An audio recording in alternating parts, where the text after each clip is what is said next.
So I just finished playing Shin Megami Tensei V, and it's been a great experience so far. It's a ton of fun. I really love this game. It's my JRPG of the year easily. But I learned some things that I didn't quite expect. Some aspects of the game improve upon what was already accomplished in previous Shin Megami Tensei games, and other aspects change the formula a little bit. I'm a big fan of what this game did, so I want to highlight them. So here are 5 things that we learned about Shin Megami Tensei V.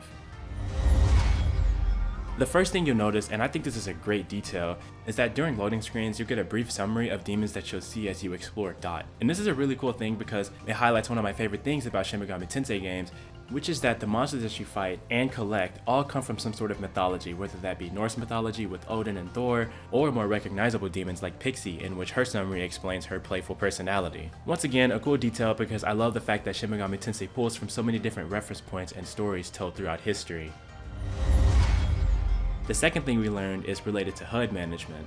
So you have the option to turn off your minimap, your panel display which shows your HP and MP, as well as the help display which shows controls at the bottom right of the screen as well as the moon phases on the top left. So if you want to go for a more immersive feel, then you can turn off everything and just take in the environment surrounding you.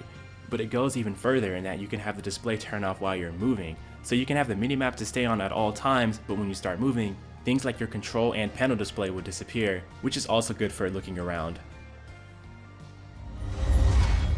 The third thing that we learned is that negotiations feel more contextual.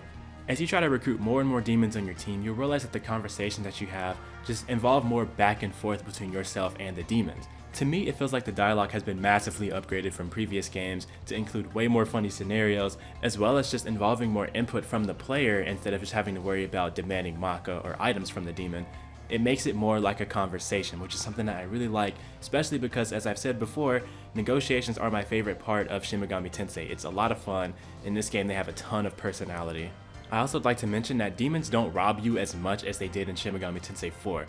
In that game, you could give them items and they just run off with everything that you've given them. In this game, they don't seem to ever run off with items that you have unless you've already given them items and then you say something that makes them upset. If that's the case, then yeah, it's a sad day for you. But it always felt like a slap in the face in SMT4 when you're just trying to give them items to make them happy and then they just rob you, call you a sucker, and then leave. And while overall I didn't mind it too much, I don't find myself missing it in SMT5. The fourth thing we learned is that demons have unique death animations, and that if you kill a demon with fire, they'll burn. If you kill them with a forced attack, they'll kind of explode from the inside out. If you kill them with an electric attack, they'll get shocked. It's just a little detail, but I really enjoyed it in Shin Megami Tensei IV. However, this time around, it isn't as intense. The effects aren't as crazy, simply because these are 3D models, and I imagine it'd be pretty hard to emulate the same effect that Shin Megami Tensei IV had, so that's one thing that the less powerful hardware had going for it.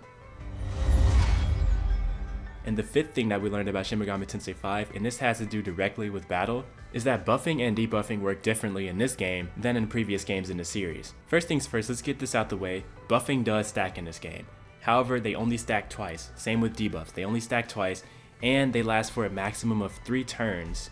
So this is a little different than what you might have expected from mainline Shin Megami Tensei, and it's more in line with something like Persona in that buffs only last for a limited amount of time, and by default, they only target one party member. You have to find a group version of a buff in order to get it to cast for your entire party. I assume this is done for balancing in order to accommodate the new Magatsuhi gauge, because there are Magatsuhi skills that you can obtain which will allow you to double the effectiveness of each buff. Personally, I prefer the older way of buffing in the previous Shin Megami Tensei games, but this does change your experience a little bit.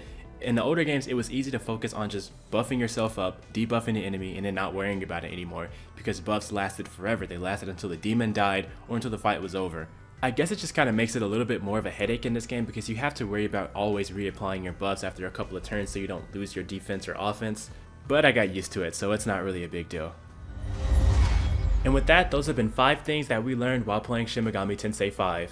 I'd like to thank you all so much for watching. Make sure you subscribe to GameXplain for more on Shin Megami Tensei V and other things gaming too.